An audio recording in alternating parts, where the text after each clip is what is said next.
Namaskar, Main Ravish Kumar. Today we stand at a crossroads. Our relationships with neighbors, once warm and rooted in shared history, are cooling. Once, India was the respected anchor of South Asia. Now smaller nations are exploring new alliances, and our influence is fading. The question is not just what changed, but why. Have we taken our neighbors for granted, letting political rhetoric and neglect erode decades of trust? The Neighborhood First policy was meant to strengthen ties, but reality tells a different story.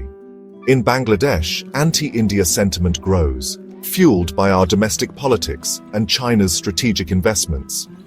In Sri Lanka and the Maldives, our overbearing approach and inconsistent policies have pushed them closer to Beijing. The Maldives' India Out campaign and Sri Lanka's Hambantota port deal are stark warnings.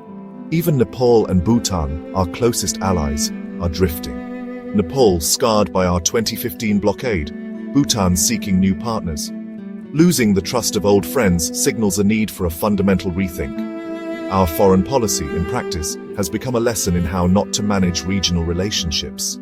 We must ask, are we listening to our neighbors or just talking at them? The erosion of trust is not accidental. It's the result of choices we've made. If we don't change course, we risk becoming isolated in our own backyard. Foreign policy should serve national interests, not domestic political agendas. Yet our internal rhetoric, designed for votes, has offended key partners, especially in Muslim-majority countries and the Gulf. Social media outrage and public spats have replaced quiet diplomacy, damaging our credibility. This troll culture diplomacy may win applause at home, but it weakens us abroad. Real diplomacy builds bridges, not headlines. To regain respect, India must speak with one voice, calm, mature, and united. Foreign policy is a game of chess, not a street fight. Success demands patience, strategy, and restraint, not emotional reactions. Our recent approach has been reactive and loud, as seen in the Canada crisis and our inconsistent China policy. Instead of quiet engagement, we escalate publicly, damaging relationships and appearing unpredictable. The world values consistency and strategic patience, not impulsive outbursts. When we let anger dictate our moves, we lose credibility and make costly mistakes. True strength is shown through calm confidence and logical reasoning. It's time to put the chess players back in charge. Indian diplomacy was once like chess, strategic, patient, and respected. Today, it often resembles T20 cricket, aggressive, showy, and focused on instant wins for the domestic audience.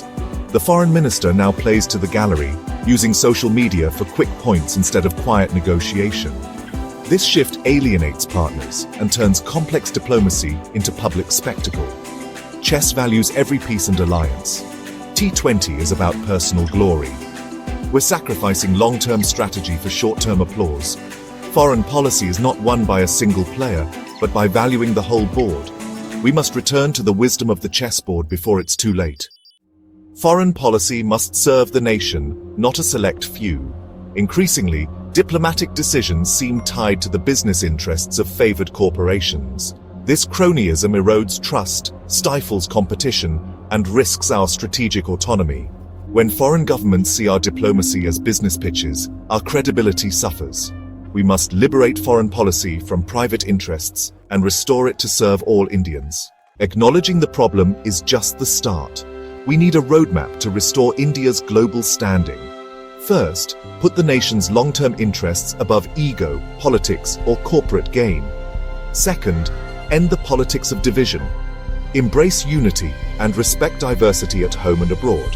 Third, rebuild the wall between foreign policy and domestic politics.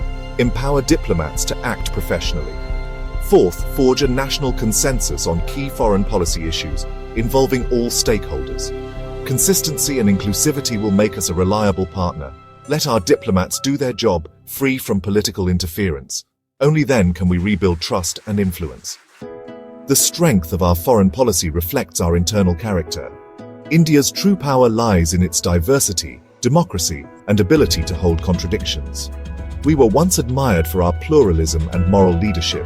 When intolerance and arrogance dominate, we lose not just friends, but our own identity. We don't need to imitate others. just be a better version of ourselves.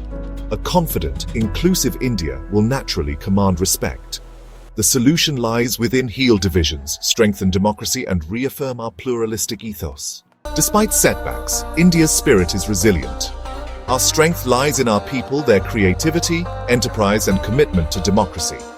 This collective power will demand a course correction and a foreign policy true to our values. The solutions putting the nation first, ending cronyism, embracing pluralism, are a return to our first principles. Rebuilding is everyone's responsibility, not just the government's. Let's see this moment as a test of our democracy and conscience. Our diversity and argumentative tradition are our greatest assets. By embracing them, we can craft a foreign policy worthy of India. Namaskar.